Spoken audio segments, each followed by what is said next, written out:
Folks, welcome to the 4th annual Panorama. My name is Dr. Matthew Richards. I'm a faculty advisor for the App Speaks group, the group that worked endlessly and diligently to put this event on for you today. We have a fantastic event coming up tonight. We have 8 incredible speakers giving 8 really interesting, compelling, and sharp presentations.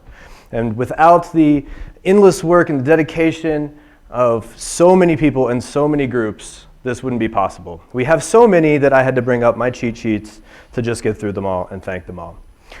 First, we want to thank the Department of Student Engagement and Leadership for providing these facilities. We also need to thank ASU Catering for helping us put together the reception that you'll find after the event itself, and a special thank you to Stickboy for donating many of the goodies that you'll see. We also want to thank the good people at AppTV who have those expensive looking cameras and equipment back there. They're doing incredible work and they have awesome programming. So they're recording Panorama for AppTV, but also make sure you check out the other things they're doing as well. I want to thank the good people at the Free Speech Week. Their inaugural event is this year. We are the featured event for tonight, but they have interesting things happening all week long, so make sure you check that out. You can get a full list of their events at diversity.appstate.edu/saywhat. And a huge thank you to Professor Ann Ward, Kelly Palmer, and Brielle Carnacchio. I'm probably saying that wrong, so if you know Brielle, please apologize for me. For helping us promote this event. They've done incredible work promoting and letting everybody know what we're doing here tonight. And finally, this would not be possible without the Department of Communication, their help, their resources. That's a department that cares so much about providing these sorts of events and these sorts of spaces for students to challenge themselves and push themselves.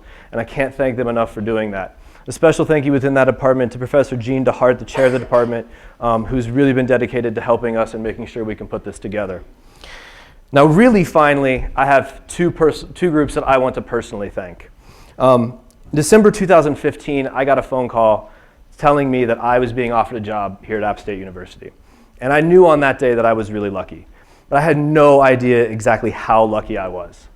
Working with these students, the students who are organizing this event, and the students who are actually participating tonight has been one of the most rewarding professional experiences of my life. It has been so much fun. And so I need to first thank the AppSpeak student group for all the work that they do, the hours and hours they put in, well into the late evenings and the early mornings. And specifically within that group, I need to thank Sarah Mylan,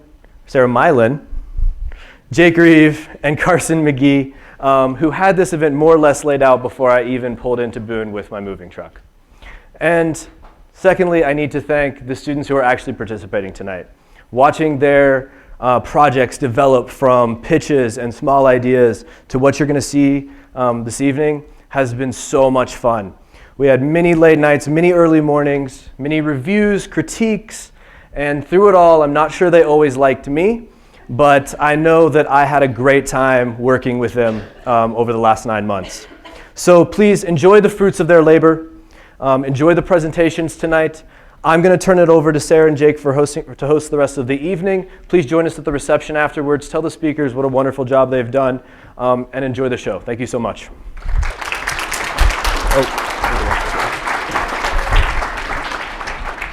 Hi everyone. Thank you all for coming tonight. We wouldn't be able to have this and make it worth it if y'all didn't come, so thank you guys. Our first speaker is a senior health promotion major. Thank you. Please welcome Morgan Ledford. Thank you.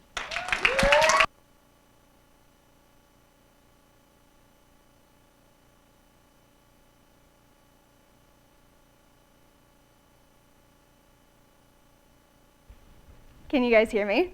All right. So we have 2 scenarios. In one, we have going to the movies, holidays, comfort, boredom, breakups, and birthday parties. In the second, we have heart disease, diabetes, tooth decay, and high blood pressure. What do both of these have in common? Sugar. Sugar affects us. It's all around us. It's in 80% of the 600,000 products that are in grocery stores. We connect to sugar, and we connect to one another through sugar. And sugar connects us with a little bit of nostalgia. And I'd say most of us remember one of these products on the screen. Like, how excited are you about that Wonder Ball right now? Me too, right? And so the fact that we get really excited over candy that we used to eat when we were little, that speaks volumes to our sugar culture. So how did it become such an integral part of our society today? In 1941, the recommended dietary allowances were formed, and it took the current 12 food groups down to the basic 7. And this was really created to make sure that Americans were eating enough in a time of rationing during World War II. And so as you can see in each section of the food wheel, it displays each different food group, your fruits, your vegetables, your meats, and they wanted to make sure that people who were at home were eating the fresh, perishable food that could not be sent over to soldiers. So the food manufacturing that we have today was born out of this, to create foods to send overseas to soldiers so that it wouldn't get bad by the time they got there. But when the war was over, the food manufacturers wanted to stay in business. So they started marketing to the women in the home. And this is really where we get into our food manufacturing that we still have today. So one thing I do want to point out about this diagram is what it says at the bottom. In addition to the basic 7, eat any other foods you want.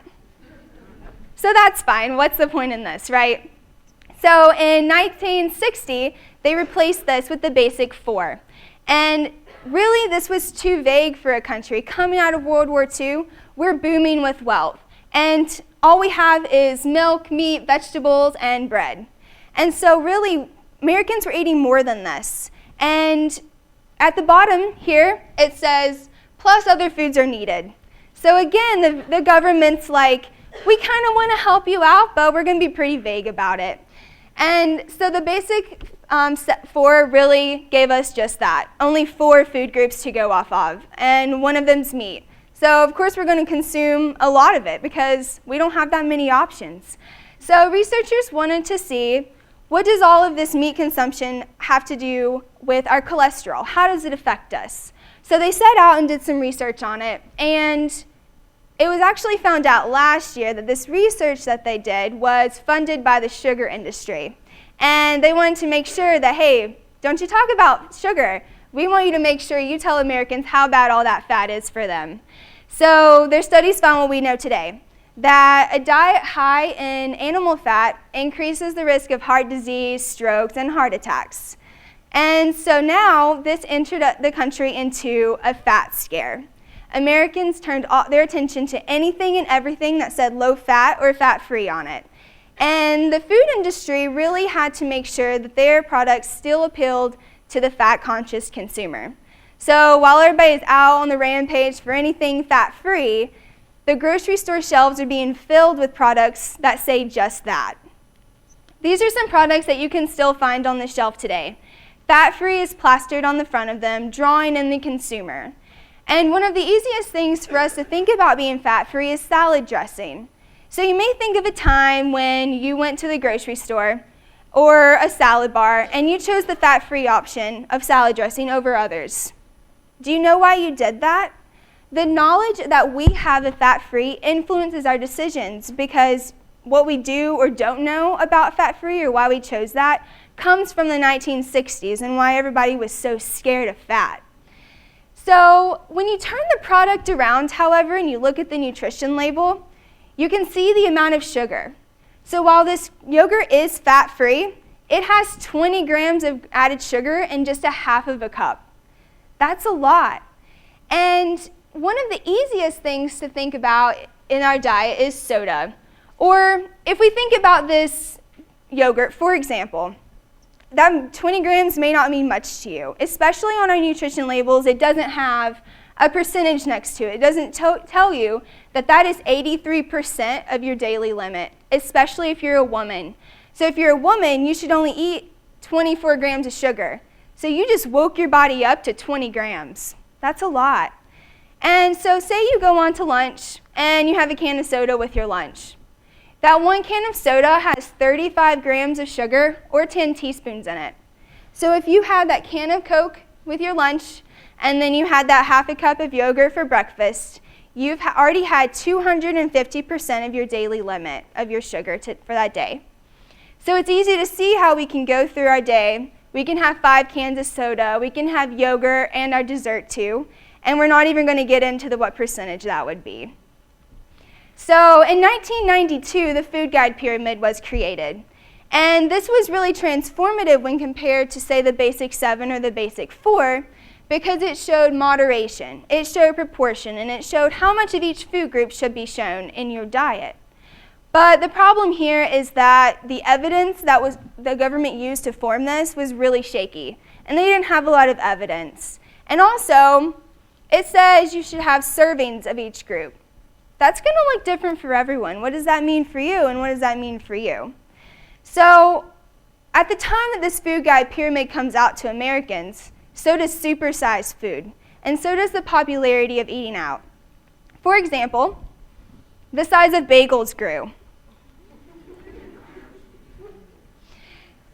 If you walked into a bakery today and they handed you a 3-inch diameter bagel, you might be kind of mad, wondering, where's my bagel? This is mini, right? So supersize became our normal. Americans went from maybe having a 3-inch diameter bagel to the bigger one, and so their serving of grain a day increased, and they didn't really even think about it. Another example would be the Big Gulp. And if you don't know what I'm talking about, it's the legendary drink from the 7-Eleven convenience stores, and maybe this will spark your memory. So really, our portions increased, and what we expected when we went into the 7-Eleven convenience store or the bakery, or anywhere for that matter, we expected more. We expected more for our money. And so the idea that bigger is better really caught on to Americans. And so as we increased portions, we increased our processed carb consumption, our simple carb consumption, like bread, pasta, cereal, rice, all that good stuff. So this created yet another problem. As you eat more simple carbs in your diet, this is all processed the same in the body. So as you do this more and more, your risk for obesity increases because it's just turned to fat tissue in your body.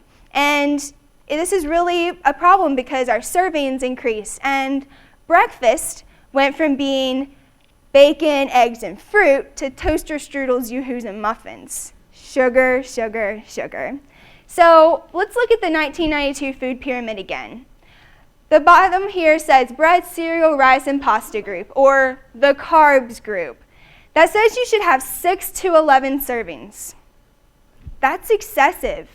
So maybe we can see now why the bigger bagel was and still is a problem.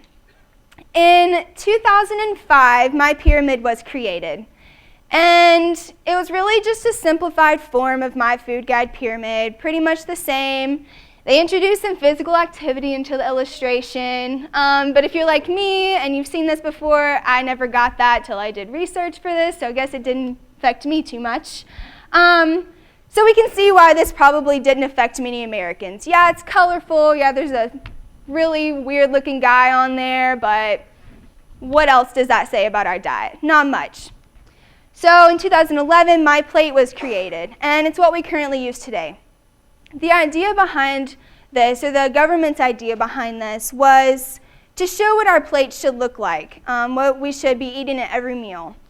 But realistically, this doesn't happen. People don't have access to these food groups at every single meal. I mean, as college students, whether you're on or off campus, does this make sense to you? It doesn't for me, at least not all the time. And so it probably doesn't for most Americans in their day-to-day life. And due to the fact that this is what we currently use, we don't really know the implications of it yet. We don't, like the other ones, we don't know if this is helping or solving anything. But due to how unrealistic it is, we can probably guess that it's not solving any of our problems. So throughout the history of these illustrations, we, and I say we to mean Americans, we oriented ourselves differently in these posters that were maybe in our school cafeteria or what was offered in the grocery store. And we looked at the way, we maybe not even questioned what was offered to us. So the government had good intentions behind all of these, but they ultimately created problems instead of solutions.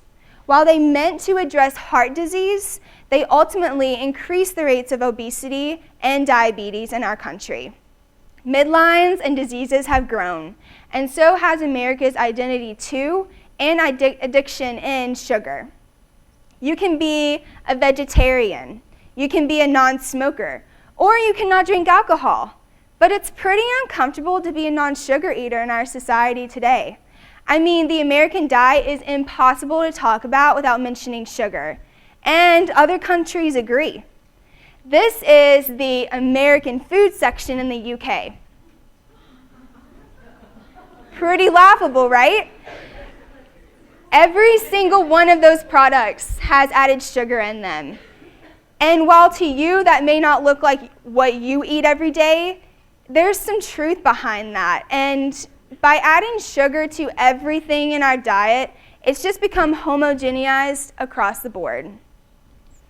And of course, this is not the only thing that's changed in America.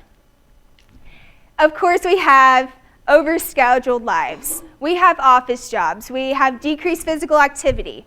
We eat out more than we should, and we watch a little too much TV.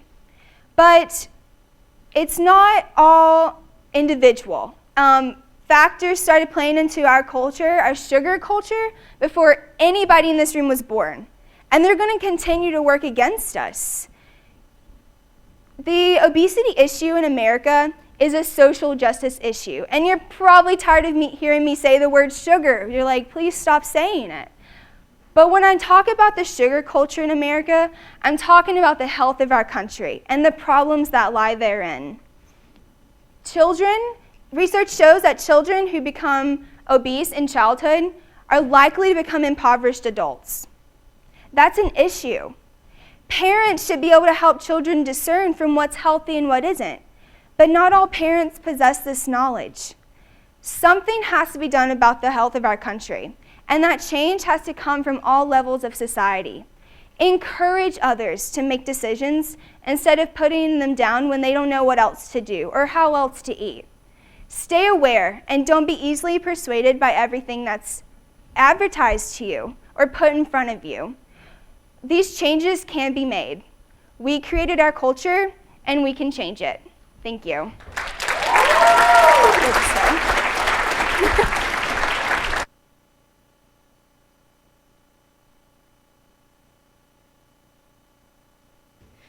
Thank you, Morgan. Our next speaker is a senior public relations major. Please welcome Kenan Dudley.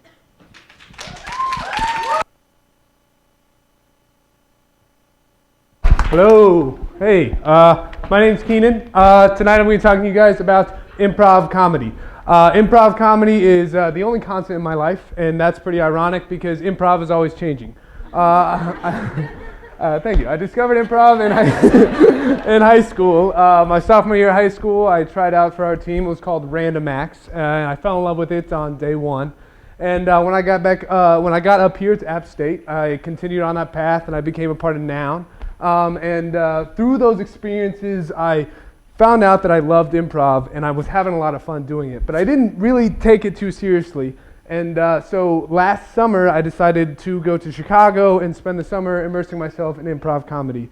While I was there, I didn't know anybody in the city, so all of my interactions with people and with myself revolved around improv. I was spending time working at the Playground Theater and taking classes at the Second City and Improv Olympic, which are three prominent theaters inside the city that have featured most of the famous comedians of the 20th century. These are a few handful of my personal favorites who have come out of those organizations. But the point being, I was learning from the best people I could surround myself with, and while I was there, I discovered very interesting things about what improv has done for me personally, socially, and professionally. And when I came back from that trip, I really wanted to continue exploring those concepts, and tonight I wanted to share that with you. So the first totem pole of the improv wonder to me is how improv has affected me personally. This is a picture of a lion. My first professor at Second City was a man named Tim Sosko, and on the first day of class he talked to me, and it was a fantastic metaphor about the change in mindset that I had experienced through improv.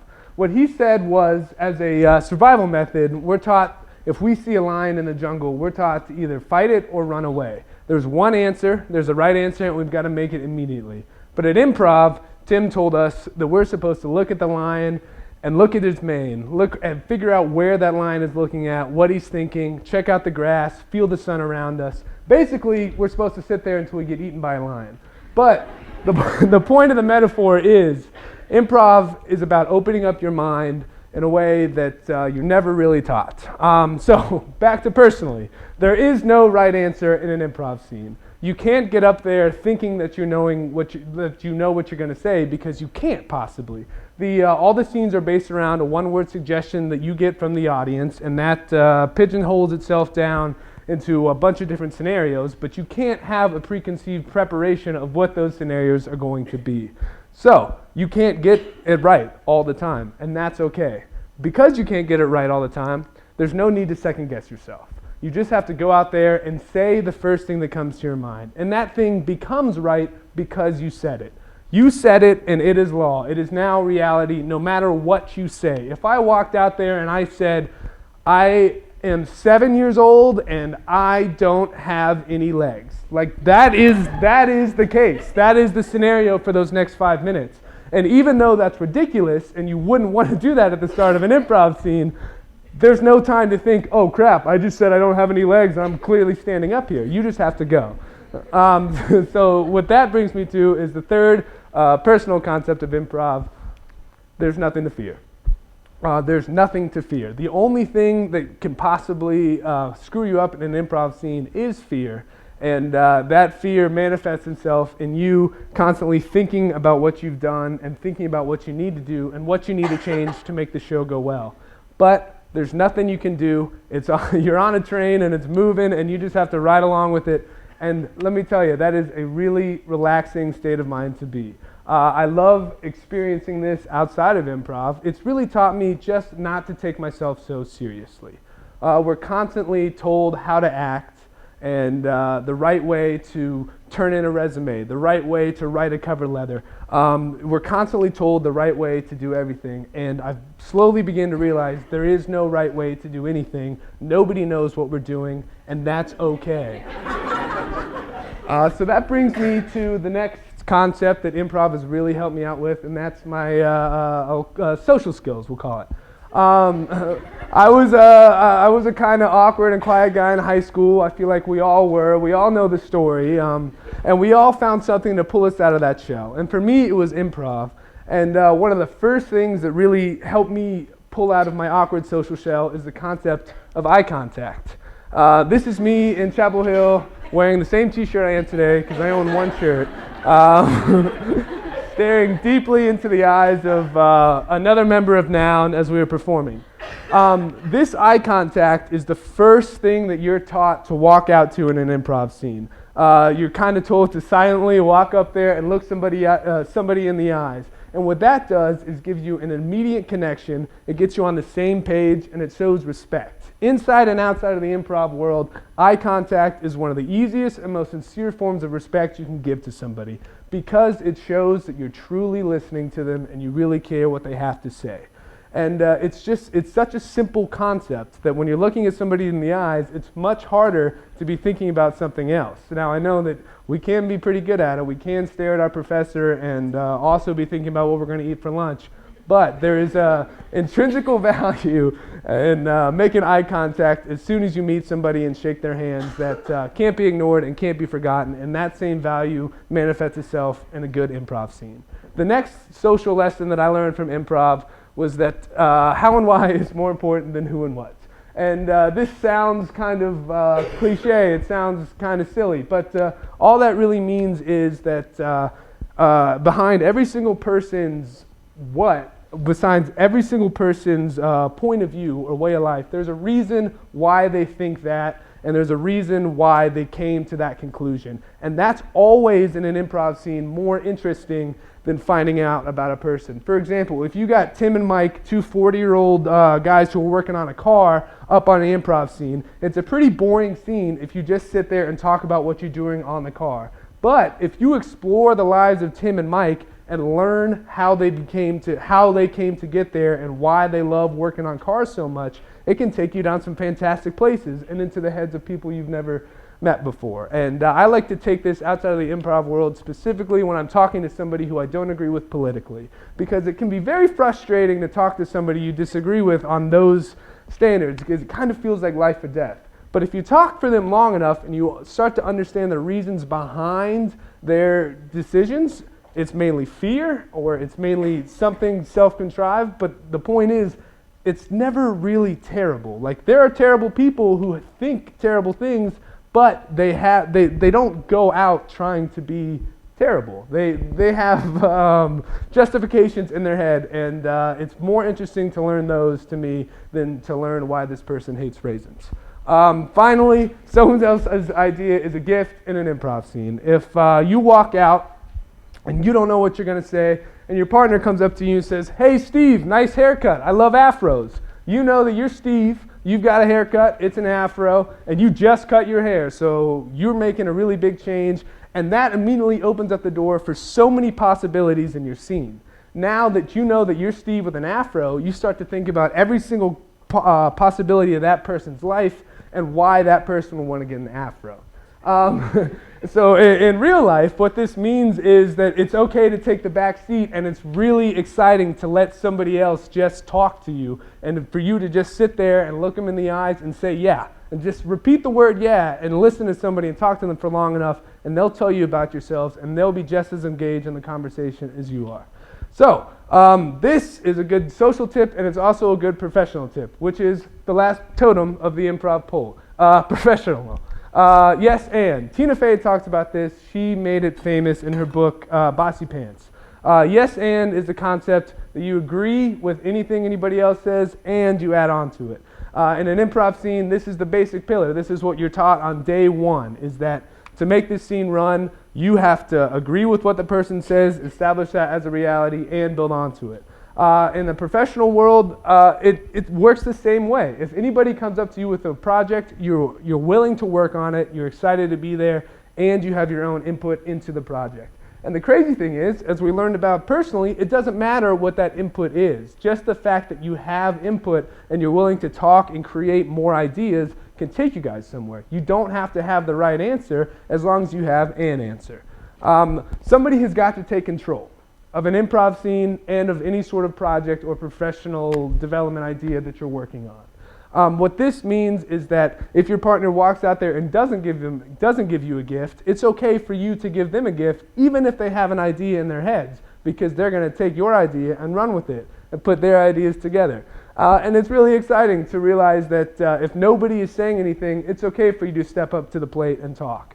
I had issues with it a lot, especially when I was working on projects where I saw the people who I was working with as higher status than myself. I was afraid to input my own ideas because I felt like they weren't warranted and nobody would want them. But there are many times where we got stuck, and I could have gotten out of that meeting a lot faster if I had just spoken up and said my idea. Any project has limitless possibilities. What this means is that it's kind of wrapping up of everything I've been trying to explain about improv and about my personal life. Things are not going to go the way you want them to go, and that's okay. And just the fact that you're sitting down and you're starting something and you're working on something is good enough. Basically, what I want you guys to get drilled in your head, if you take one thing away from this, it's acceptance. I want you guys to understand that personally, you're not going to know what you're doing all the time, and that's perfectly fine. You're going to have fun either way. You're going to laugh about it, and you're going to move on. The only way a failure becomes a failure to you is if you sit there and ruminate on it and don't move on. And that's impossible to do in an improv scene, and it's impossible to do in a real life. As long as you accept yourself, the people around you, and the ideas being presented, you're going to go far. Thank you.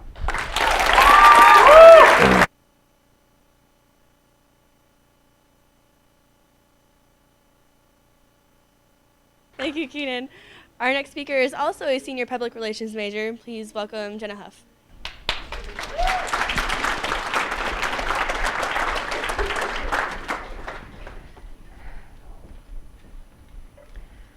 On October 30th, 2010, I was preparing my mind and body for a regional cross-country meet.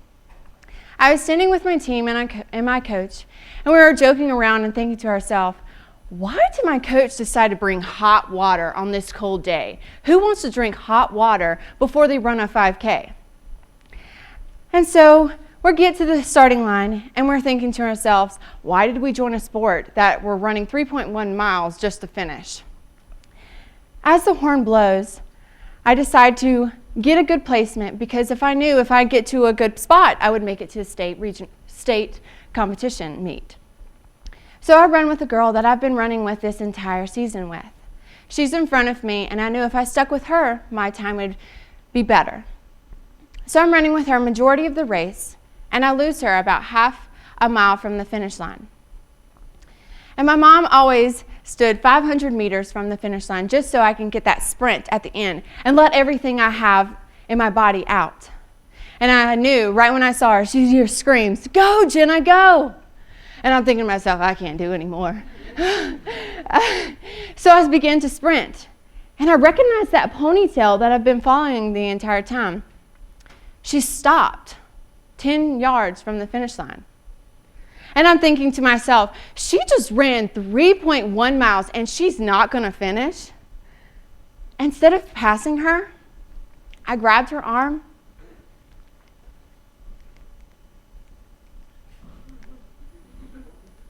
and I assisted her across the finish line. And I remember once we crossed the finish line, I put her in front of me. And the official looked at me and he said, "You can't do that." And I remember I'm all out of breath. And I'm leaning over and I said, "I just did." And I went to go stand at the corner, waiting on my mom and my teammates to finish.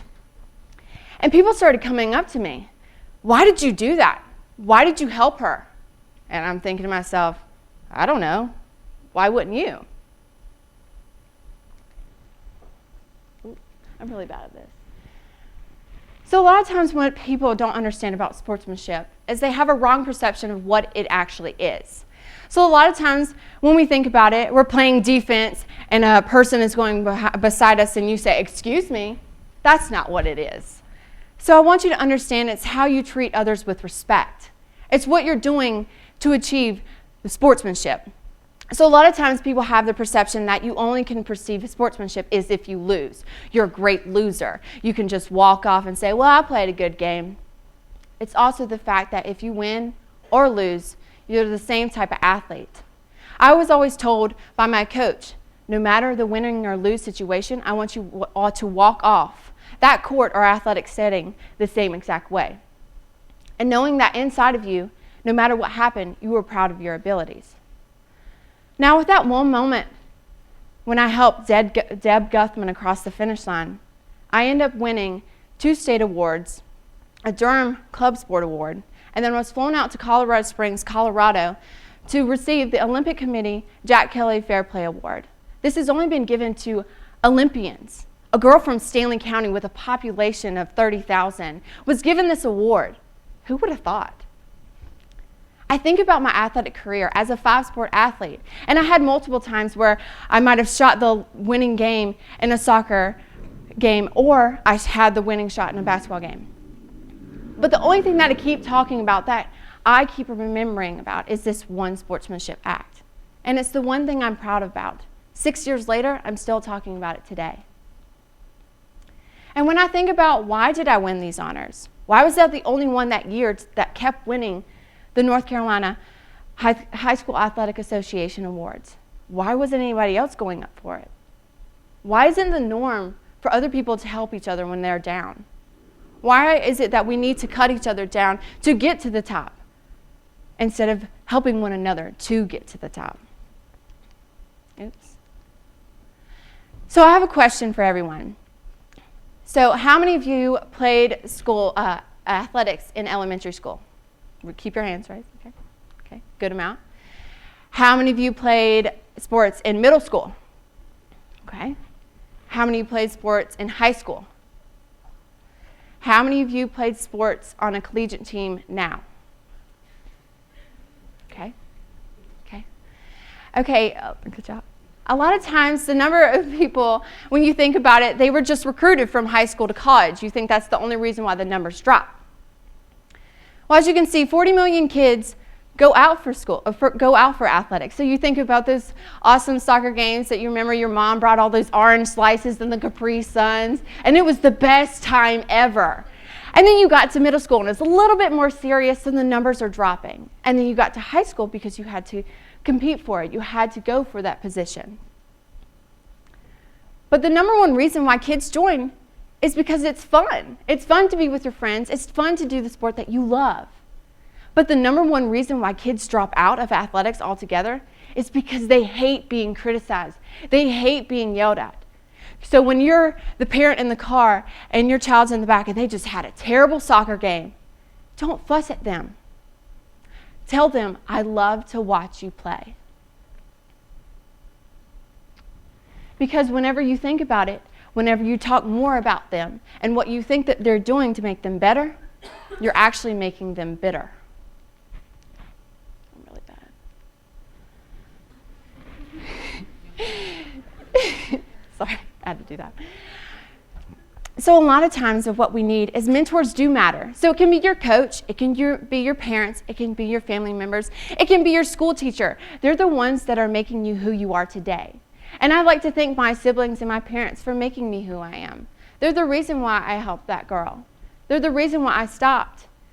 Because yes, winning is very important to me. I loved winning. But at the same time, did I actually win if she just had a bad stroke of luck and stopped? Only 10 yards from the finish line. And so a lot of times with society, the only way to success is if you win. There's no participation award. That's another argument in itself. But I think a lot of times what we need to understand is it's a team setting. So if it's for a job, if it's for school, or if it's athletics, you are working with somebody. Somebody is contributing to something. Not everybody can be MVP, but someone can contribute a talent that they all share. So what I mean to strive to win and not to make the other team lose, you can win. Ultimately, that's the purpose of any type of job or any athletic setting. You want to win, but you don't want to knock someone down just to get on top. So I know, as a big Duke fan, I can respect at the same time UNC. And so the big thing that I want to point out is when it comes to Duke and Carolina, the only thing that's different between these two teams is the uniform they place on their body and the coach that is coaching them. But if you take all the attributes away from them, they're the same exact person. They love the sport that they play. They love the game. They love doing what they're doing. And I think we can learn a lot about Duke and Carolina. It's because whenever we see it on, if Duke's playing and a UNC fan's in the room with me, they're like, I'm cheering for the other guy. And so I'm thinking, I do the same thing. Whenever UNC's playing, I always cheer for the next person. And I don't know why. I don't know why people do that, because it's just a team. And I think that we can use this in everyday life. We put each other in boxes. So what I mean by that is if someone is completely different than you are and you don't understand them, it's easy just to put them in a box, put a nice little bow on it, and put it to the side, because it's easier to understand them that way. And even with political campaigns going on last year, Republicans and Democrats have a team color.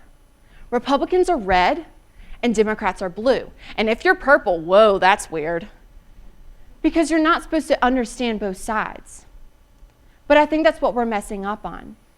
Because if we were able to contribute our ideas together and have sportsmanship with one another, we could do great things. Good game was also a best thing that I've learned through athletics. Why did the coach make us slap the other team's hand even when we lost? But that's something that we need to learn. You're not going to get every job. You're not going to be on the top of every situation. But you are going to have a good job doing it. And so what you need to do is if somebody around you is doing a good thing or they're actually doing something right, recognize them. Sometimes they don't know if they're actually doing it is right. Tell them good job. Be proud of them, because you might be the only person that's saying that to them. Sportsmanship has been something near and dear to me. And as I tell my kids that whenever I go to my mom's daycare or I talk to an elementary school, treat others the way you want to be treated. And they scream out, "That's the golden rule." It seems to me that we sort of forget once we get older. Keep that in mind whenever you're living in everyday life. You don't have to use sportsmanship in just athletics, but you can use it in any other type of setting. Thank you.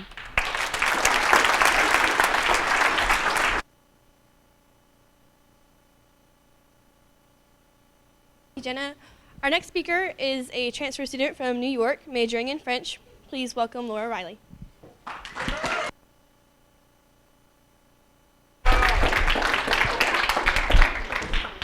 So I was working at this local restaurant as a waitress, and I come across some unfair situations in the restaurant business.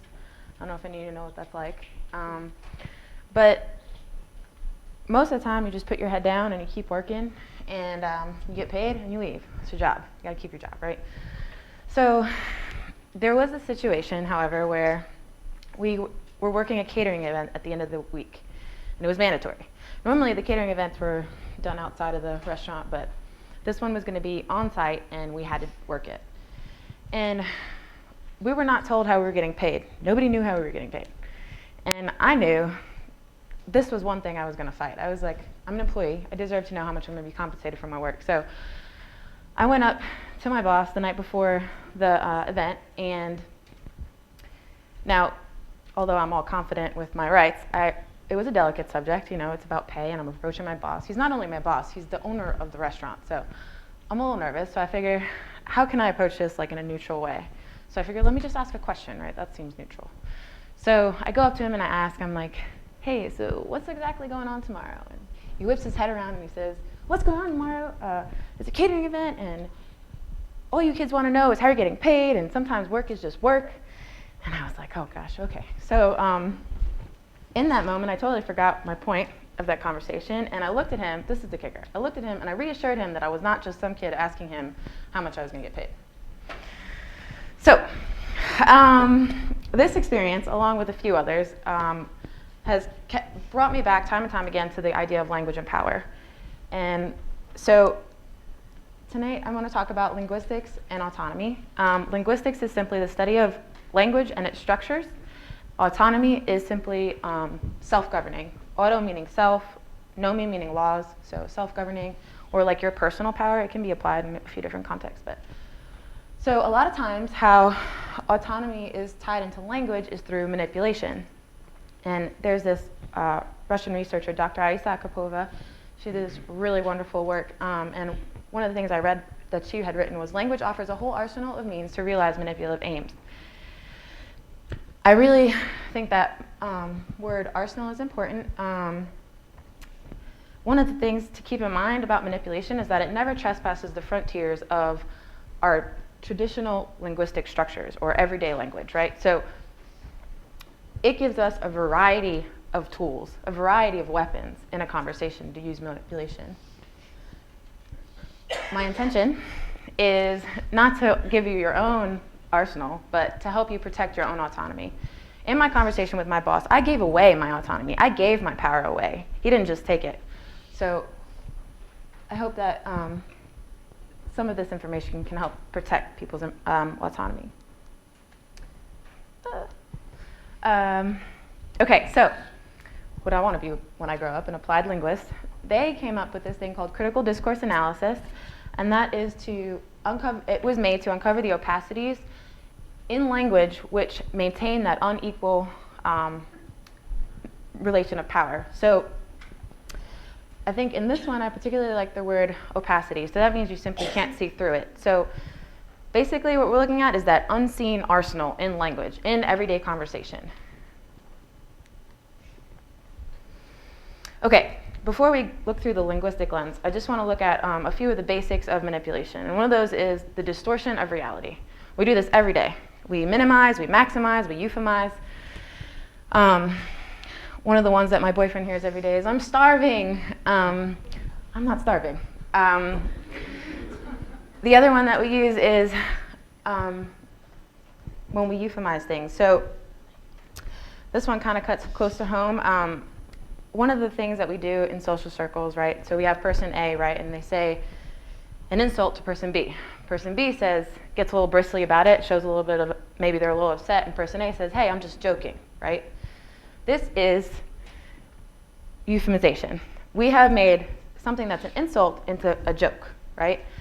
We've made it smaller, we've made it less significant, and in fact, we've manipulated somebody's behavior. Many times that person B, will be like, well, you know, for me, for example, I don't want to be the person who can't take a joke. You know what I mean? Of course, you know, oh, you're just joking. Oh, that's fine.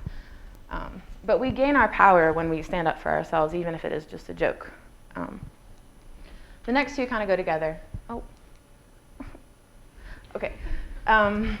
Okay, so the narrowing of the perception or the information field and the widening of the illusion or the opportunity for illusion. So you come into my restaurant, you want a martini, I'm going to offer you Kettle One or Grey Goose, and I'm not going to talk about the aristocrat that's behind the bar, right? 90% of the time, you're going to pick one of those two. I've narrowed your perception, I've narrowed your information field so that I can dictate some of your behavior. You're going to pick one of those things. Not only that, I've probably widened the illusion that I'm actually taking care of you when I'm really taking care of myself. Okay, so pragmatics. Pragmatics is the part of linguistics that deals with the vehicle of communication, how we say what we're saying. So as opposed to like semantics. Semantics is more about meaning and what we're saying, and pragmatics is more about like how we say it. So for example, questions. Questions are a form of pragmatics. Questions are so powerful. I feel like I could do a whole presentation on questions, but it's my nerd. Okay. So are questions just a simple request for information? Okay. I'll give you a hint. The question was, the point of that question was not to elicit an answer from you guys. Thankfully, nobody actually gave me one. But the point of that question was to demonstrate the power of a question.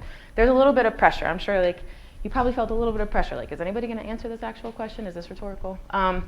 But there's a lot of power in questions. I was at a party a little while back, and this guy was really proud of his Canadian club. And he wanted everybody to try it. And so he asked me if I had wanted some, and I don't drink, and so I respectfully declined. And that was ensued by some continual questioning. He was a little tipsy, and he continued to ask me if I wanted some of this whiskey, and I said no, thank you. But in that time that he had questioned me, I got progressively more uncomfortable. Normally I don't feel the need to explain why I don't drink. Normally I don't feel apologetic. I don't have a problem with this, but when he kept asking and asking, I got uncomfortable. It even affected me on like a physiological level. You know, like my cheeks got red, probably like they are right now. You know, I was uncomfortable. That fight or flight came up. I was like, do I want to slap him or do I want to walk out the door? You know, like I'm not sure where I'm at right now. So yeah, so that's just some of that is how the power of question. That's just to show the power of questions. All right, so the next piece of pragmatics that we're going to look at is presuppositions. Presuppositions are interesting. Presuppositions are assumed truths, right? So in this statement, I'm glad you're not so argumentative anymore. There are 3 assumed truths in this statement. The first one is that you were, in fact, argumentative. The second is that you are no longer argumentative. And the third is that argumentativeness is a bad thing. You know, that we've made a judgment. All in that one statement, we've got 3 assumed truths. Now, if you were never argumentative at all, that's a false presupposition. I mean, these are, that's when you get into trouble with false presuppositions. So that brings me to the next one, loaded questions. I'm sure you guys have heard this phrase. I'm not sure if you all know exactly what it is, but it's a false presupposition embedded in a question. And what this does is it leads you into an impossible situation to answer. Loaded questions are really effective means of manipulation. So they're used often in a court of law, right? If I'm to ask, have you stopped stealing, Mr. Babbitts, right?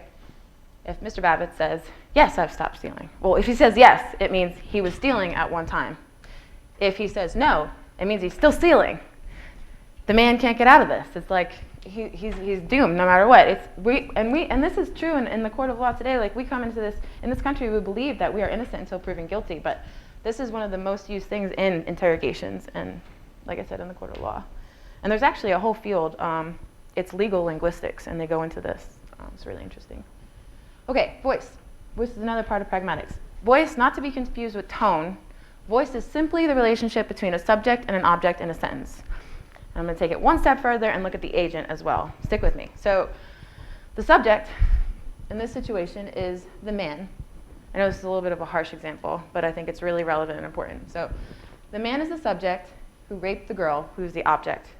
The man is underlined, that's the agent as well. He does the action. The girl was raped by the man. Now we've switched the position of the object and the subject. So the girl becomes the subject, The girl becomes the subject. The man is the object. And the last one, we have agentless passive. So now we've completely taken out the agent, and we're left with the girl was raped. So we have no object, we have a subject, and no agent. So the girl was raped. And you might be thinking, like, why is this relevant? What does this have to do with anything in my life? Well, studies show that they took surveys, they did a bunch of surveys, and they showed that when we use the agentless passive voice, males and females were more likely to be more accepting of sexual assault and rape. Okay, so how can we protect ourselves? If it feels like a trap, it probably is a trap. You know that feeling that you get in a conversation where you're kind of uncomfortable and you feel like something's not quite right in this conversation? There's probably something going on with that. Take your time. A lot of times when, for example, if somebody asks you a question, do you really need to answer right in that moment? Can you take your time when you answer that question? Get clarity. We want to know, is this person, are they saying the truth? Kind of like those false presuppositions. Is everything in this situation correct? Are they operating from a different stance and perception than we are? And harness the power of questions. Ask yourself, what's the intent of this person? The only difference between somebody's speech when they're being manipulative is their intention. Because like I said, manipulation never leaves the linguistic practices that we use every day. So harness the power of questions. Ask yourself, what's their intention? Are there any presuppositions? Are they putting me in a bad position? What's the expectations here? You know, whatever questions you can use to get more clarity on the situation. So if you think back to my original example, so what was presupposed with my boss is that I was just some kid. I'm 30, by the way. I was just some kid asking for money like I don't know how to work. But the truth is I'm a good damn worker, and I deserve to know how much I'm going to get paid. So thank you.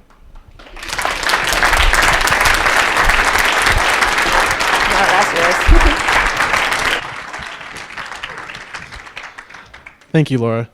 So next up we have Indigo Hollister. She is a first-year sophomore from Mars Hill, and she is a communication sciences and disorders major. Please welcome Laura.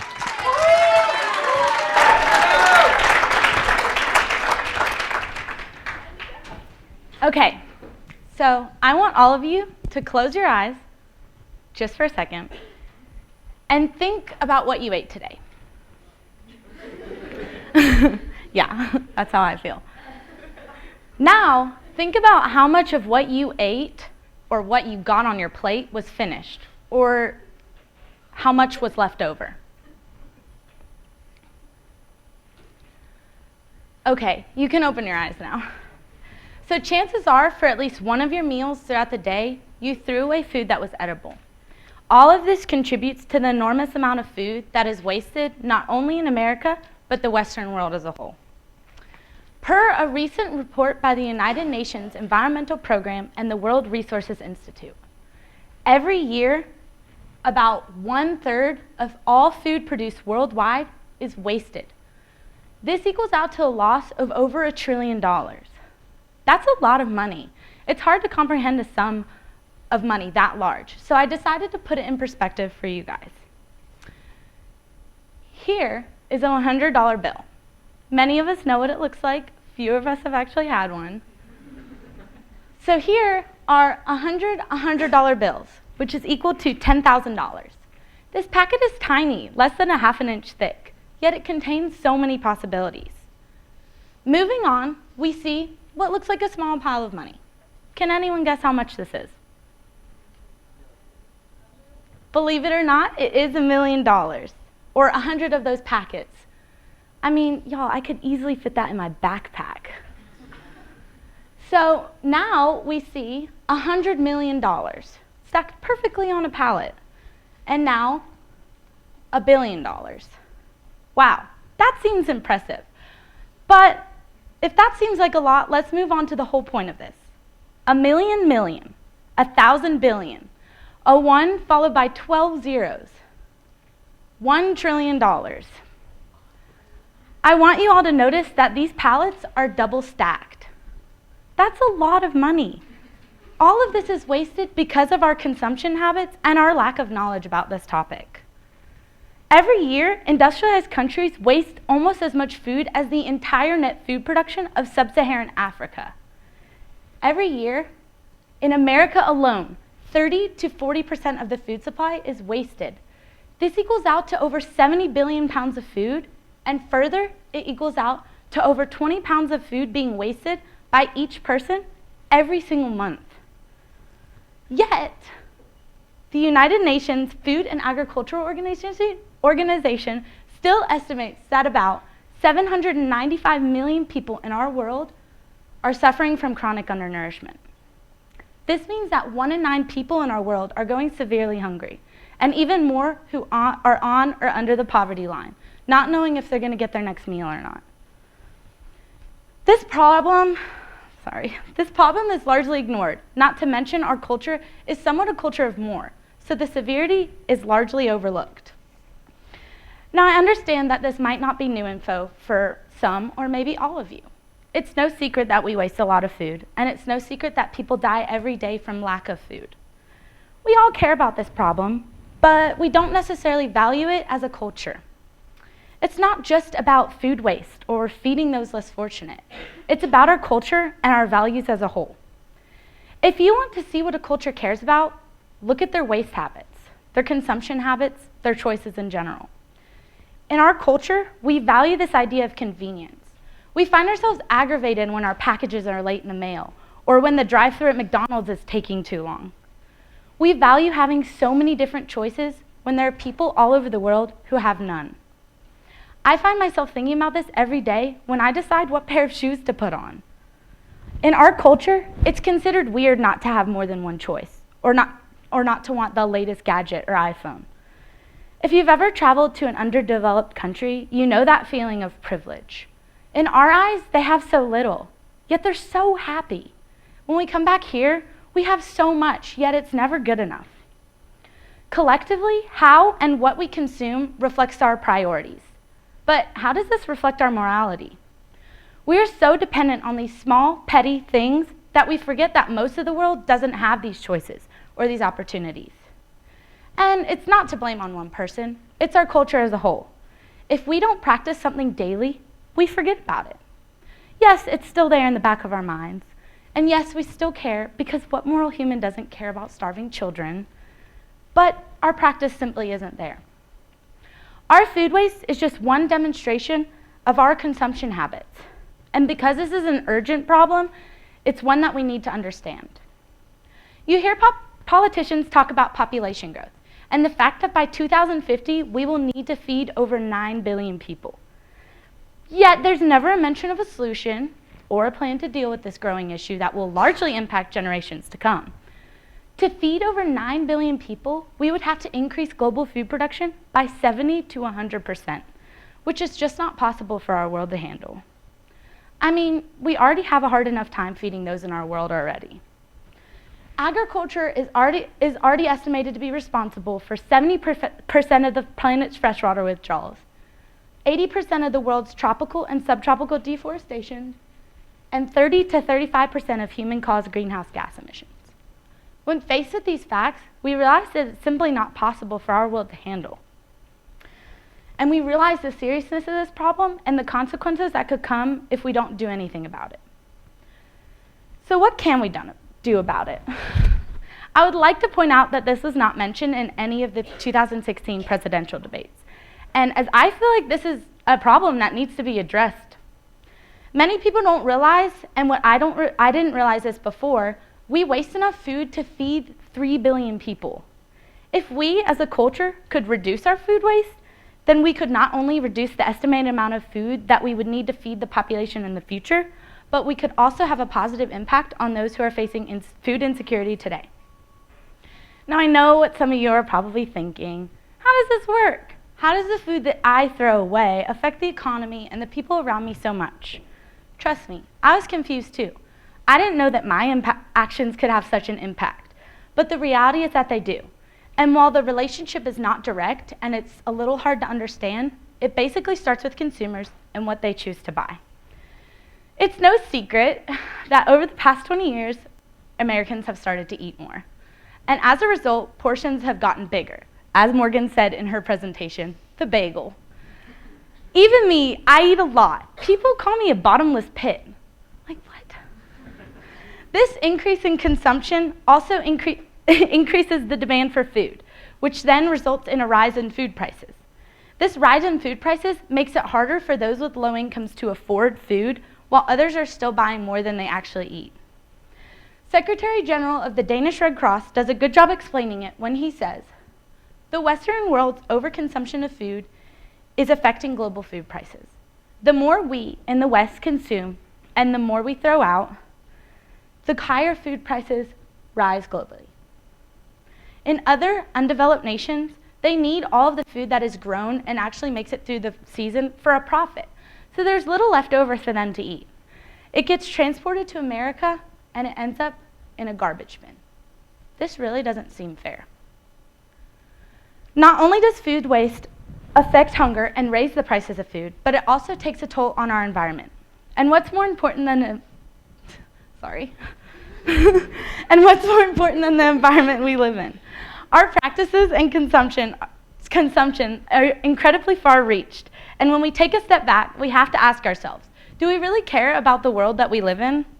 See, when food is thrown away, it ends up in a landfill. There, without oxygen or sunlight, it rots and becomes a source of methane, which is a potent greenhouse gas and contributes greatly to global warming. This demand for more food also increases the demand for more water, land, and energy used in producing, packaging, and transporting food items. Not to mention advertises and commercials. This is where Arby's comes in, because I swear if I see one more of their commercials, I will break my TV. When we take a step back and look at this issue, we see that it is huge. We all have some of these habits, and we all probably consume and waste more than we should. I mean, it's hard not to. And even though this issue is really important to me, I still find myself wanting that iPhone 7 or grabbing more food than I can eat just because I'm hungry. Recognizing the reality and size of this issue is the first step in beginning the transformation of our world. And although it's not a simple problem, it does start with us. There are so many things we can do in our daily lives that will have a positive impact instead of a negative one. Here in Boone, we have a huge focus on sustainability. Yet, I still see the same consumption habits. But let's be honest, sometimes us college students don't eat just because we're hungry, we eat because we're bored, we eat because we're stressed, or we eat because we're just flat out emotional. I know I do. And then we don't know what to do with what's left than to throw it away.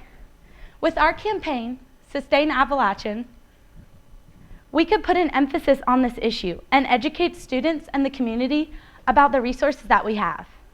Many people don't know that we have a food pantry on campus that we can easily donate food to, or that all of our overproduced food goes to the Hunger and Health Coalition, or that we compost our food waste. Our college is taking this positive step, and that's awesome, but there's still so many others who aren't. Understanding this culture can help us understand our individual choices and why we make them.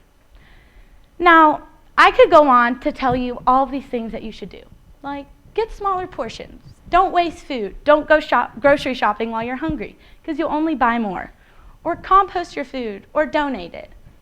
But I know that these things are easier said than done, and I know that me telling you what to do is not going to make the lasting impact. These things are hard, and they're hard for a reason. This isn't what we're used to, and it's not the normal thing to do in our culture. To me, it's like trying to eat healthy. Do you know how hard it is to eat healthy when that is in front of you? I mean, come on guys, it's chocolate cake. Going in the grocery store, I always tell myself, Indigo, you do not need 3 different bags of chips just because you can't decide which one you're in the mood for. Indigo, do not go buy more food. You have leftovers in your fridge. I know you ate them yesterday, but they'll go to waste. Stop being spoiled. Indigo, you do not need 3 pairs of Converse. They're the same shoe, but different colors. Get a grip. These individual choices do matter because it is a huge problem. We can be told to do something, but the problem isn't going to change until we collectively change. As we start to understand the politics of our individual choices, where we spend our money, how we spend our money, what we consume, and what we waste, then we can understand and try to turn around the way our culture is going. The best advice that I can give you all, and the thing that I really want you to take away from this, is to just be mindful. Be mindful of all your choices and all your consumption habits. Reducing our food waste is just a start to changing the way our culture consumes. If people can understand the reality of what our world would look like if we don't change our habits, then they can understand the seriousness of this problem. A problem that's not going away, and a problem where the solution starts with us. Thank you.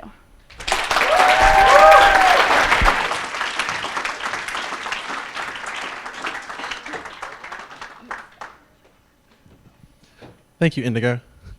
Next up, we have Paola Garcia. She's a sophomore from Mooresville, majoring in public relations. And we'd also just like to let everyone know that this next topic is kind of heavy, concerning suicide and hate crimes. And if you're uncomfortable with these topics, please feel free to leave the room. We will have someone welcome you back in when this is over. So please welcome Paola to the stage.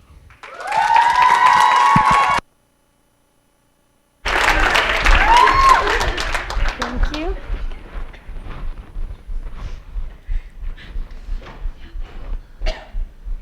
Andrew Athos, a poor, defenseless, elderly man, was brutally beaten to death with a metal object only after his assailant found out he was gay.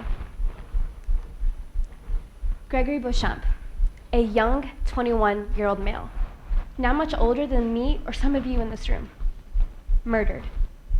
What was he doing at the time of his death? Going to a New Year's Eve party. His assailant shouting anti-gay slurs at him as he pulled the trigger. Daniel Fetty, known simply by his friends as Dano, a gay man from Ohio. As if killing him wasn't enough, his assailants decided to strip his body of all of his clothes and throw it in the dumpster, as if he was actual trash. Lawrence Forbes King, an innocent 14-year-old boy. 14 years old. He literally had his whole life ahead of him. Shot in the head by a fellow classmate who didn't approve of his feminine qualities.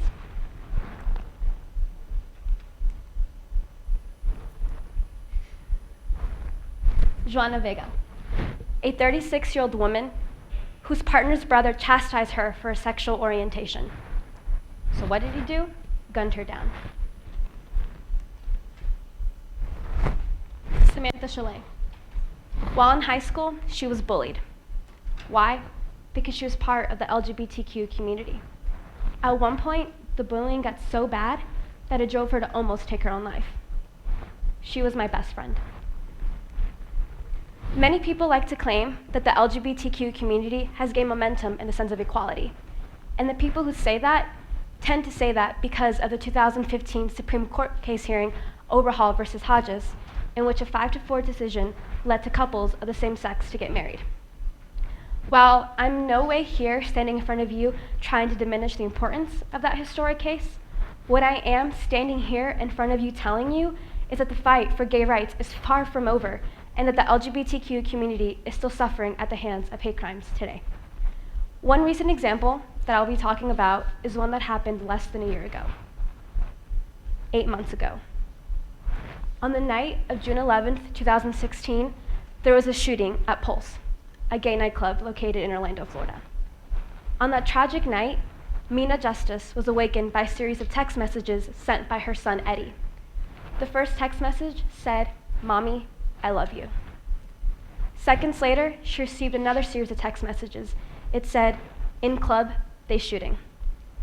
As Mina Justice read these text messages, she became distraught, as any mother would.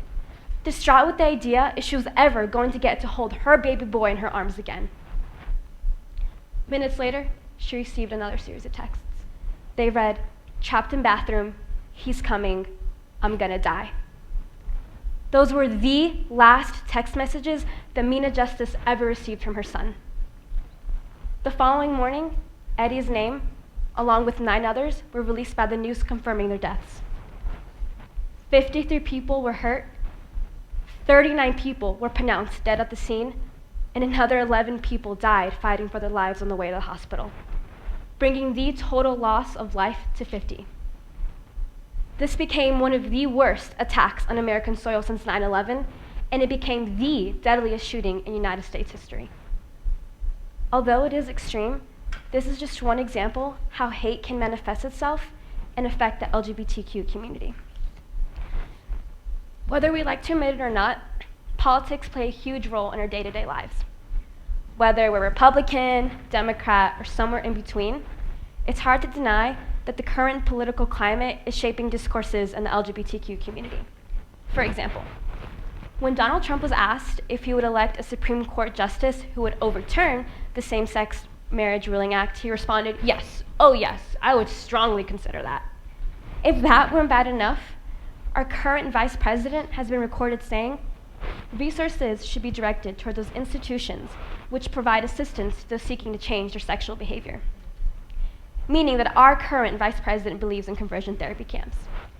And for those of you who might not know what conversion therapy camps are, they're when someone takes a person who's part of the LGBTQ community and forces them to adhere to society's norms by any means necessary, including electric shock therapy. And that is what our current vice president believes in, and that is what the second-hand man to the most powerful man in our country believes in. Bella Stoy, a teen who's actually admitted to a conversion therapy camp, tweeted, "They even encourage suicide because at least we wouldn't be gay anymore. Jamie, the only 13-year-old I met during my time there, killed himself during my second week. He was the first I saw die. It was enough to make 27 people kill themselves in just 6 months." Another way that the LGBTQ community is still being affected today tragically revolves around the death of Layla Alcorn. When Layla was born, she was born Joshua Ryan Alcorn, meaning that she was transgender. When she was just 16 years of age, she bravely decided to ask her parents if she could undergo transition therapy treatment. What that meant was that she wanted to begin transition into the gender that she identified with. Her parents said no. Instead, they sent her to conversion therapy camp, the same type of camp that I had previously mentioned, and the same type of camp that had made people want to kill themselves. Then tragically, on December 28th, 2014, Layla Alcorn committed suicide by walking in front of an incoming semi-truck on a busy highway. Her suicide note reads, "If you're reading this, it means that I've committed suicide and obviously failed to delete this post from my queue. Please don't be sad, it's for the better. The life I would have lived isn't worth living in because I'm transgender. Either I live the rest of my life as a lonely man who wished he were a woman, or live my life as a lonely woman who hates herself. There is no winning. My death needs to mean something. My death needs to be counted in the number of transgender people who commit suicide this year. I want someone to look at that number and say, that's f***ed up, and fix it. Fix society, please." So where does this leave us? According to research in the Education Prevention website, 30% of gay children attempt suicide near the age of 15 years old, and people are already thinking of suicide. And research also shows that 8 million adults in the United States identify with being lesbian, gay, or even bisexual. So chances are of you going to work with, you going to school with, you befriending, or you even going on the bus and sitting next to a person who's part of this community are fairly high. So I beg you, before you reach for judgment, before you fall back onto stereotypes, I beg you to please think of Layla Alcorn's story. An innocent young girl whose bullying, tormenting, and isolation drove her to commit suicide. Now, I'd please like to have a moment of silence for Andrew, Gregory, Daniel, Joanna, Lawrence, Eddie, Jamie, and Layla, and any other person whose life was taken from this world too fast because of hate crimes.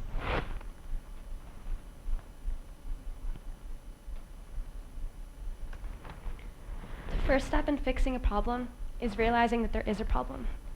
If we work together to recognize that the fight for gay rights isn't over, and to love one another despite who we choose to love, then children won't lose their parents.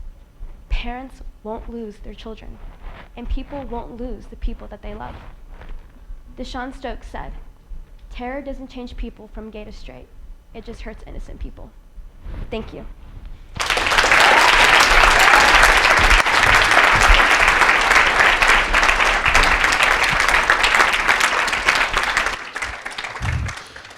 Thank you, Paola. Next up, we have Hannah Godfrey, and she is a sophomore from Raleigh, North Carolina, majoring in psychology. So please welcome Hannah to the stage.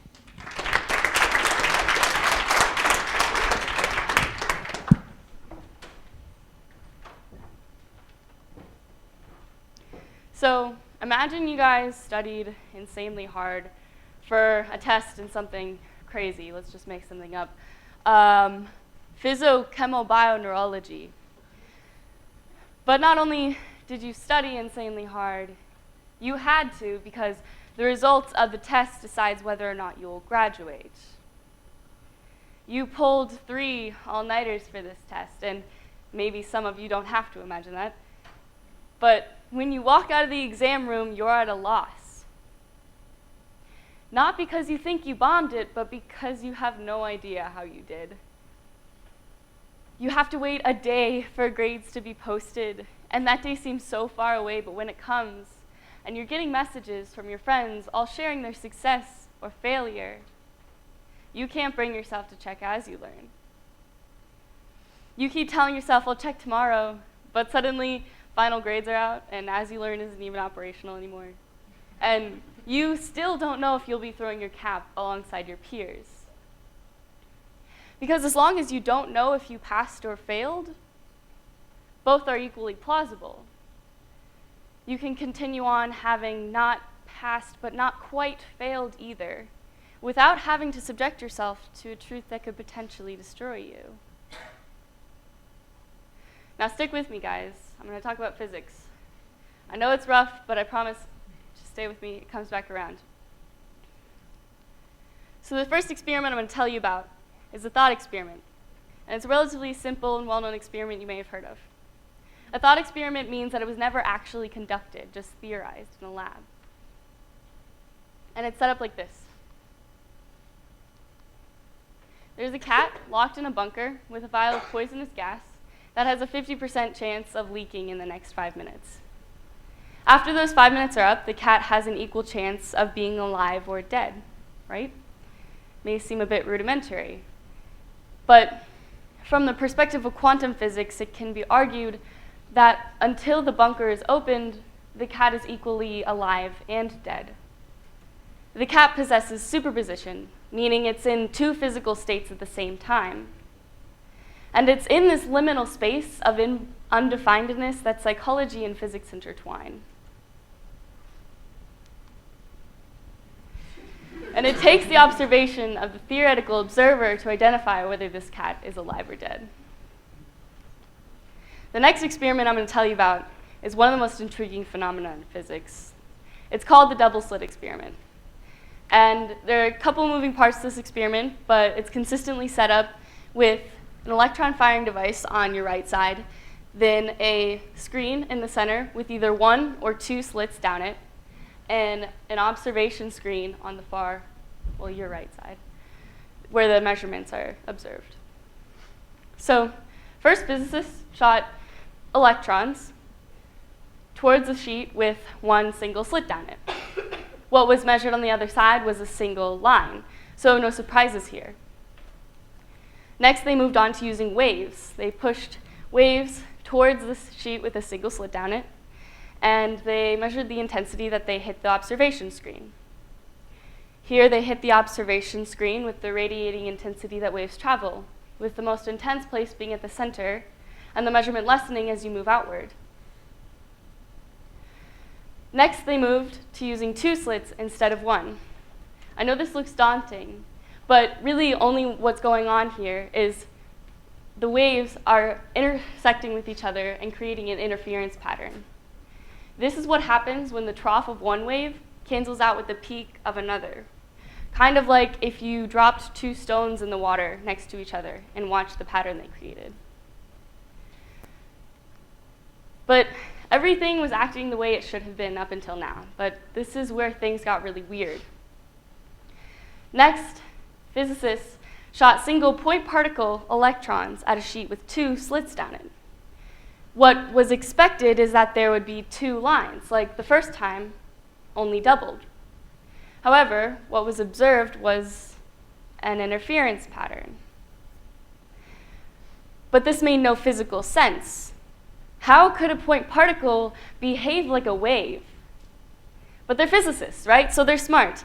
And they're going to catch these pesky electrons. So they put a camera right by the slit so they could tell exactly which electron was going through which slit.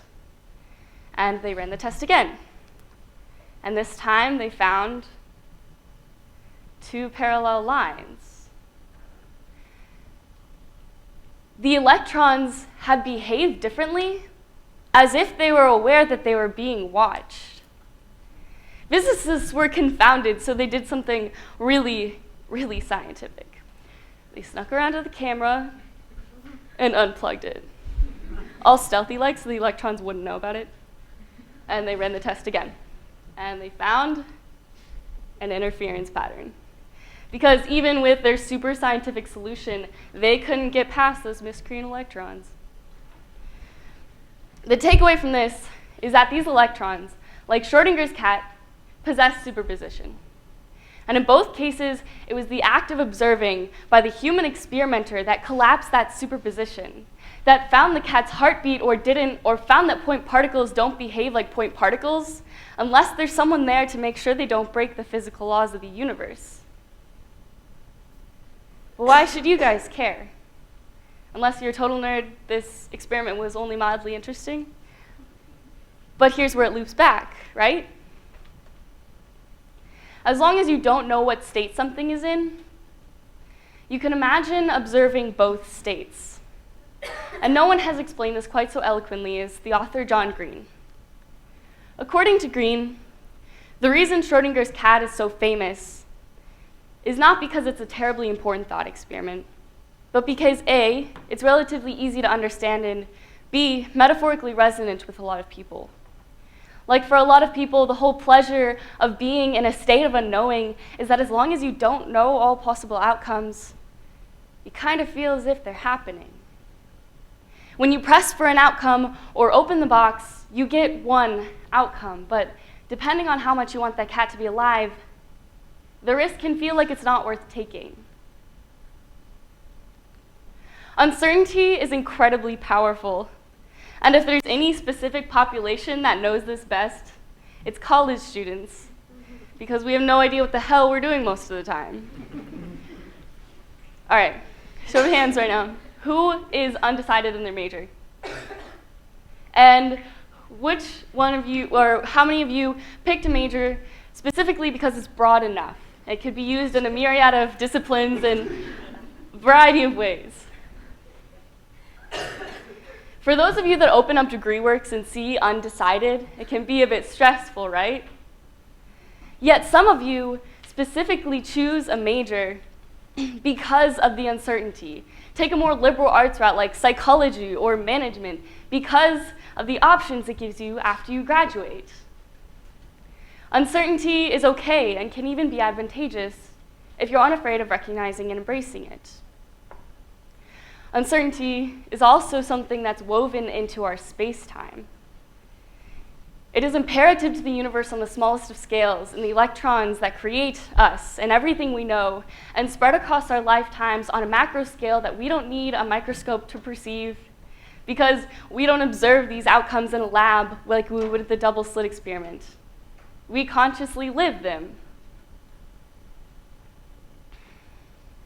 Physics and psychology are connected by this uncertainty.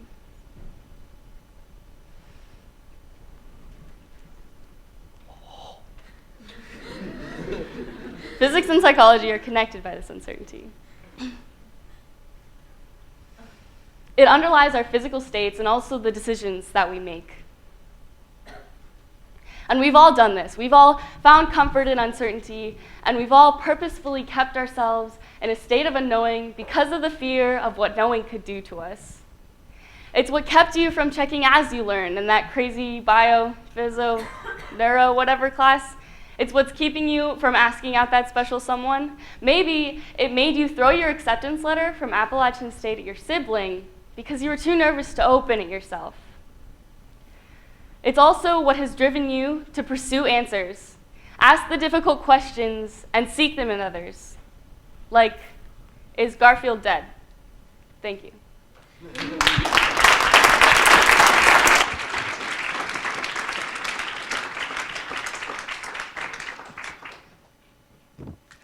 Thank you, Hannah. So for our last talk of the evening, we have another Hannah coming up, but Hannah Lamb this time. She is a sophomore public relations major from Cary, North Carolina. So please welcome her to the stage.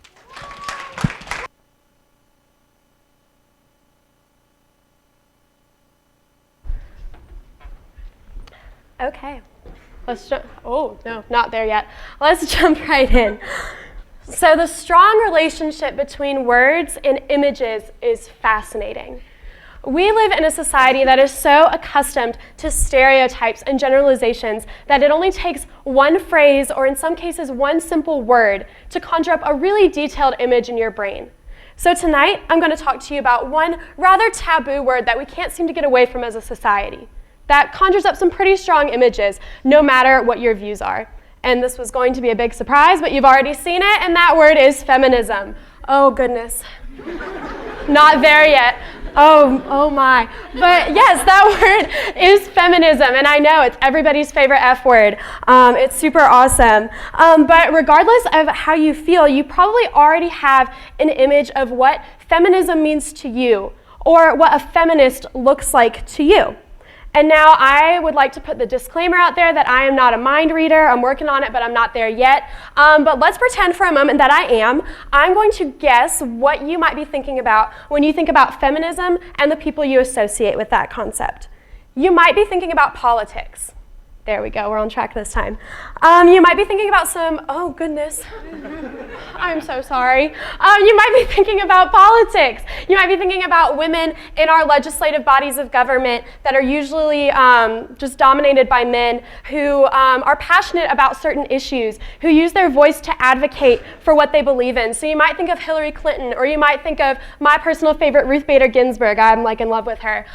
You might think of Michelle Obama, or as much as she would hate to be given the term feminist, you might even be thinking about Tomi Lahren, because let's face it, she obviously loves to advocate for what she believes in.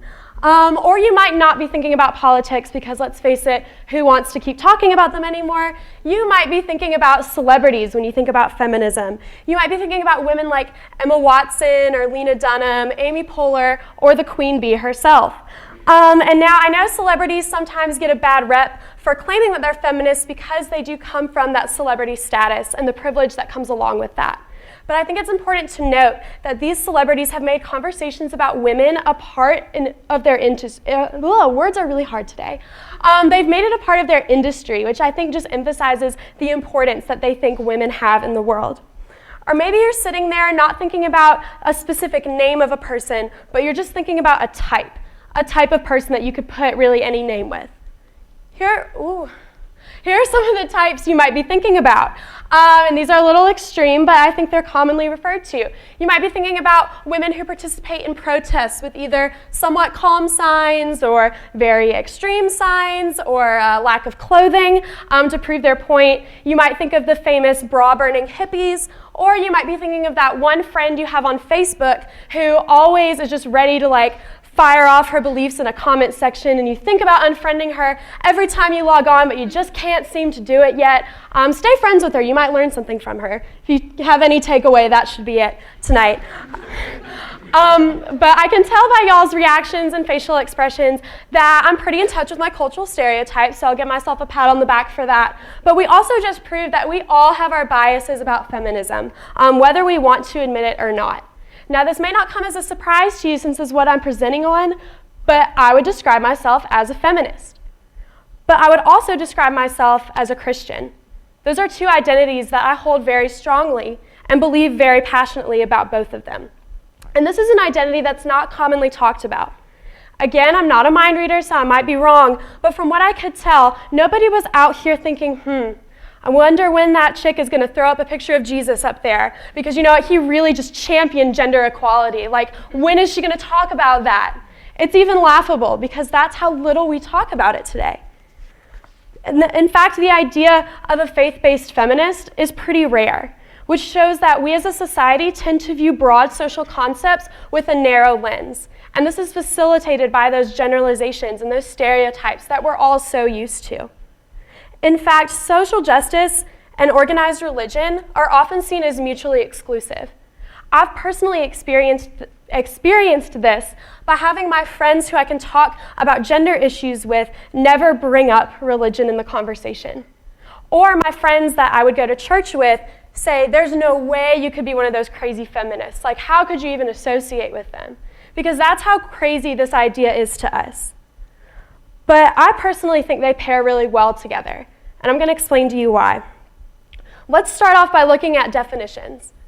So now, this quote might seem familiar to you if you have jammed out to Beyonce's song Flawless lately. This quote, taken from Chimamanda Ngozi Adichie's TED Talk called Why We Should All Be Feminists, which if you have 30 minutes to spare, you should go watch it. It's incredible. Is featured in that song, and it says this: feminist, the person who believes in the social, political, and economic equality of the sexes. And I think the most important word in this definition that drives the entire meaning of what she's talking about is equality. Because equality is at the core of understanding feminism. It's at the core of understanding a lot of social justice concepts. And believe it or not, it's also at the core of understanding Christianity and what Christians believe. In fact, feminism and Christianity to me are concepts that are rooted in pretty parallel values. There are more common threads than just that one. And in fact, I truly believe that feminist principles were first embodied by Jesus Christ himself.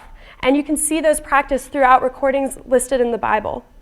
And ideally, these principles should still be embodied by evangelical Christians today. And I'm going to talk to you about that. So now when I say the term Christian values, that might be another phrase that conjures up an image in your mind because it has a pretty strong stigma. When you think about Christian values, you might think of those friends that you might call hypocritical. Or you might think of people that practice a really shallow faith that exists only in a church building. Or you might think of people that wear a label that they believe gives them a right to practice superiority and exclusion. But true, authentic Christian values are so much larger than those stereotypes. And they embody practices of forgiveness and grace, mercy, unconditional love, equality, and justice. In fact, the entire faith of Christianity rests on the idea of equality and that there's an even playing field. The gospel that is preached by Christians says that Jesus Christ, the Son of God, gave his life so that everybody, regardless of your experience, your age, ethnic background, social status, political affiliation, perceived morality level, and even your gender expression can have access to God's gifts of forgiveness and grace and salvation. The Apostle Paul in the Bible clearly lays this out in Romans chapter 3, verse 21. And in case you're wondering, for both of these Bible verses, I'm using the English Standard Version translation of the Bible, if that's important to you. But Romans 3:21 says, "But now the righteousness of God has been manifested apart from the law, the righteousness of God through faith in Jesus Christ for all who believe, for there is no distinction." This clearly demonstrates that God's love transcends all social borders. In fact, God himself advocates in the Bible for his followers to practice social justice. In Isaiah chapter 1, verse 17, this verse simply states, "Learn to do good, seek justice, help the oppressed." To me, that's pretty clear and simple.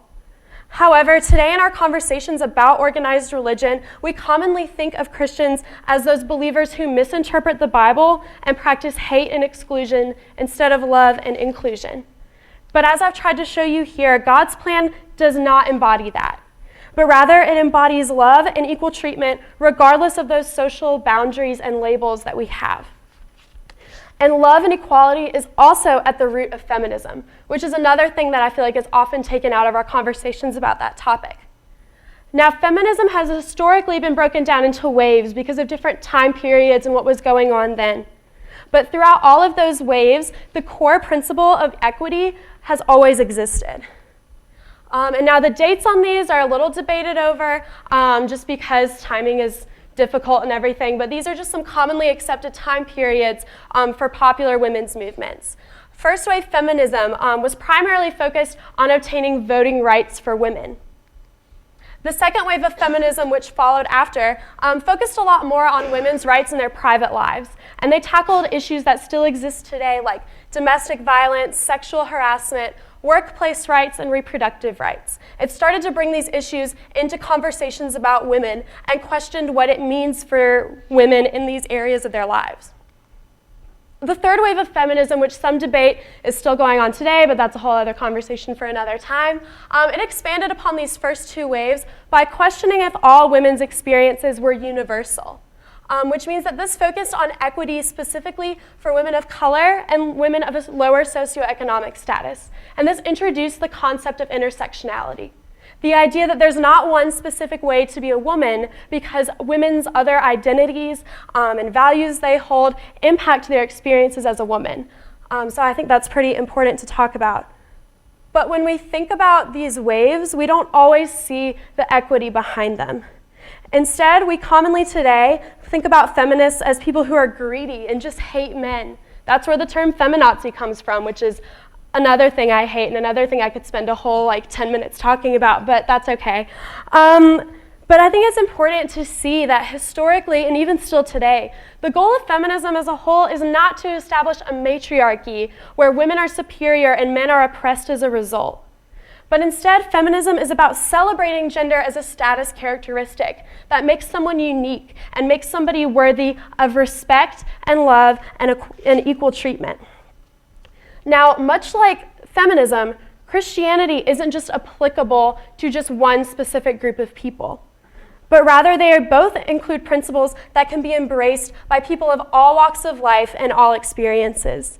And these two concepts are clearly rooted in the pursuit of a better, more just, and equal society, which, in my opinion, makes sense that there are several biblical accounts of people practicing love and equal treatment towards women.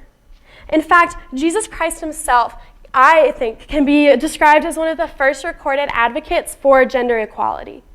In his ministry here on earth, he served men and women equally. Now, when Jesus lived in the Middle East, the culture that was dominant there, and in some areas still exists today, was highly patriarchal and extremely oppressive towards not just women, but people of a lower social status, or people who didn't fit into categories of privileged identities. But again, that's another conversation. Right now, I'm mostly going to focus on women. But when Jesus interacted with women during his ministry on earth, he defied those cultural norms. He performed miracles for women as readily as he did for men. He taught women the Word of God and included them in spiritual conversations and discussions about religion, which today might not seem kind of weird because obviously I'm a woman up here talking about religion, but back then women were excluded from those conversations because they were seen as inferior and less intelligent. So the fact that Jesus went out of his way to do that just shows how much compassion he had for them. To him, their identities that they held didn't change his perception of them. They mattered because it made them who they are, but who they were to him were people who were worthy of respect and love.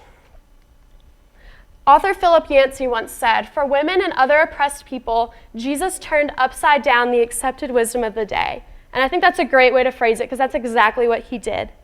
One of the best examples I could think of for this from Scripture is from John chapter 8. I'm not going to read the whole thing to you, but if you have time later when you go home to avoid doing some homework, go read John chapter 8. It's really cool.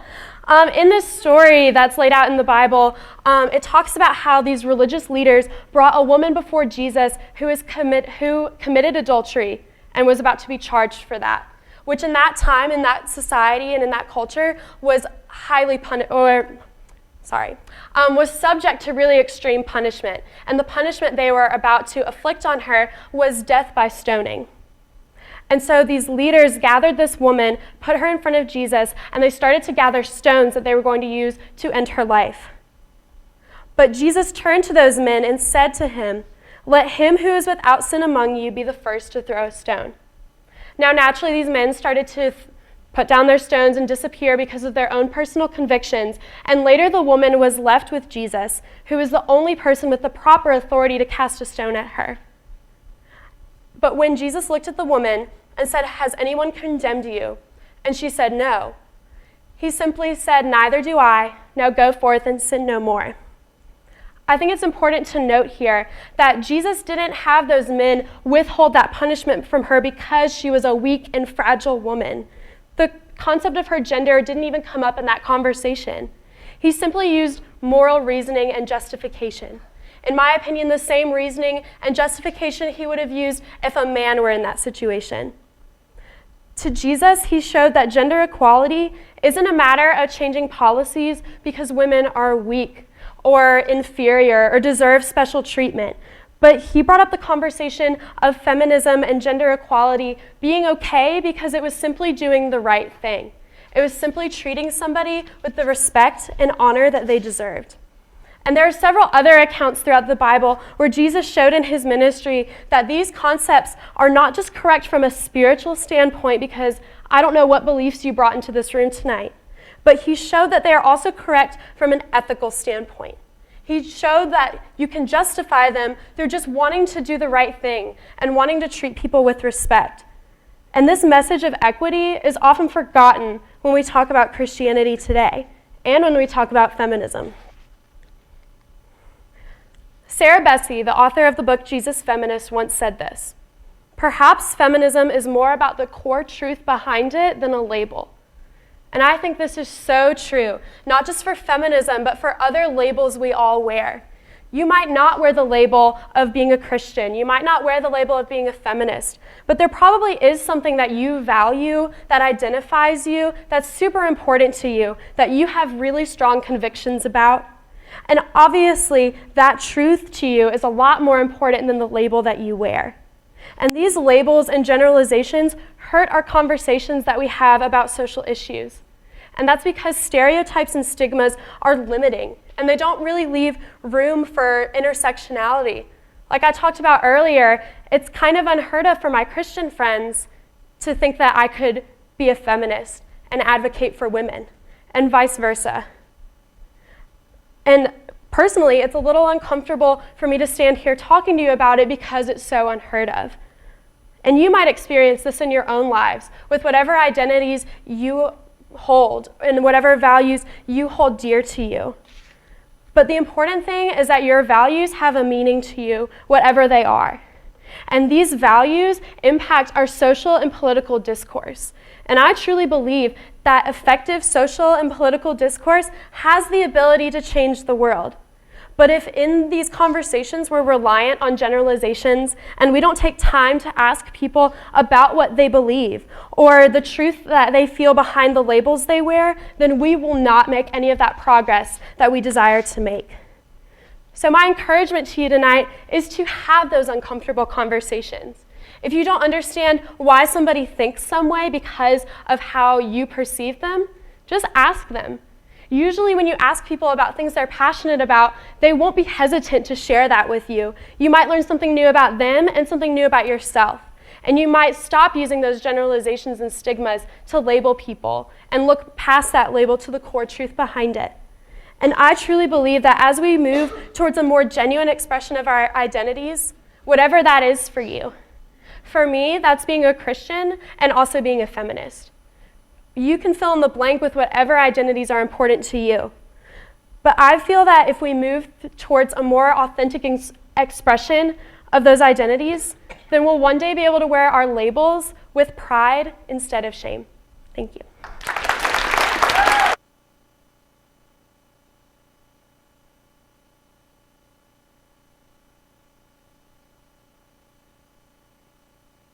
Hi again. So we know it's hot in here. We don't want to keep you too much longer, but we did just want to have a few closing remarks.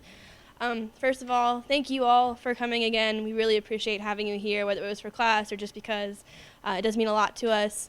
I do also want to thank Dr. Richards.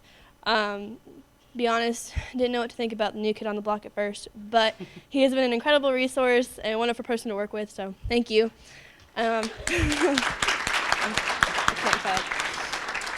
Okay, and then also, lastly, and most importantly, we would love to thank all of these wonderful speakers. I've been doing this for 3 years, I think now. I can't count.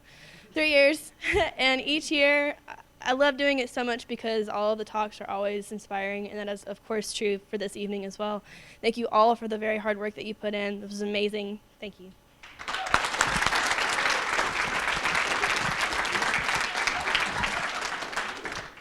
So now you are free to exit the room and enjoy catering by Stick Boy and Ishi Catering. Just make sure that you don't waste any food.